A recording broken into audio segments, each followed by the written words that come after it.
Hi అండి. మేము మా చెల్లి వాళ్ళ ఊరు వెళ్ళిన రోజైతే వాళ్ళు చిలకడ దుంప పీకుతున్నాం అక్క అని చెప్పారు. ఇంటి దగ్గర ఖాళీగా చేసేదేముందిలే అని చెప్పి పిల్లలందరిని తీసుకొని పొలాల్లోకైతే బయలుదేరామనమాట. ఫస్ట్ అయితే మా చెల్లి వాళ్ళు కొన్ని చెట్లు పెట్టుకుంటే వాటికైతే వాటర్ పెట్టామనమాట. ఇదొచ్చేసి లైనాక్ అంటారండి. బంతి పువ్వుల్లో ఏసి కట్టి దేవుళ్ళకైతే వేస్తారనమాట. ఇదొచ్చేసి తులసాకు. వీళ్ళైతే ఎక్కువ పూల బేరం చేస్తారనమాట. అందుకని పూలకు సంబంధించిన చెట్లే ఎక్కువుంటాయి. ఇది చుక్కకూర అనమాట. దీనికొచ్చిన ఫ్లవర్సే ఇత్తనాలుగా గూడా నెక్స్ట్ యూజ్ చేసుకోవచ్చు. వీటినైతే ఎండబెట్టి మళ్ళీ నాటితే మనకి చుక్కకూర అనేది వస్తుంది. మా చెల్లి వాళ్ళ ఊరైతే చూడడానికి చాలా బాగుంటుందండి. చెట్లు పక్కనే బీచ్ అనమాట. కానీ బీచ్‌కి వెళ్ళడం మాకు కుదరలేదు. ఇదొచ్చి మరబం అండి. మనం మల్లెపూలేసి కట్టుకుంటే మంచి స్మెల్ అయితే వస్తుందనమాట. దాని పక్కనే కనిపించేది చామదుంప. ఇదైతే ఇంకా కోతకు రాలేదండి. ఇంకొంచెం ఎదగాలి.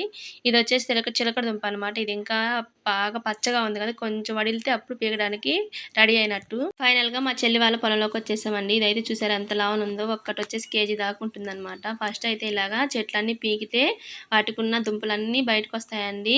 ఇంకా చెట్లకేమన్నా ఆగుంటే వాటినైతే కోసి పక్కనేస్తారు. తర్వాత భూమిలో ఆగిన వాటిని అన్నం గెంట్లు, హస్తాలు లేకపోతే ప్లేట్స్ తీసుకొని తవ్వుతారనమాట. అదైతే చాలా కష్టమండి. ఎంత ఎండగా ఉందో వాళ్ళైతే అదే పనిగా చేస్తున్నారు. చూసారు కదా! ఇలాగైతే అన్నం పెట్టుకునే గెంటులతో అయితే తవ్వి వాటన్నిటిని ఇలాగ ఒక పక్కన కొవ్వేస్తే తర్వాత వాటినైతే కాటా ఏస్తారంట. కేజీల లెక్కననమాట. వీళ్ళకి కూలీ అలాగేముండదు. వాళ్ళు తవ్వుకునే దాన్ని బట్టి. ఇక్కడ కనిపించే బస్తా ఒక బస్తా 50 కేజీలు. ఒక బస్తా తీస్తే రూ. 150 ఇస్తారనమాట. 50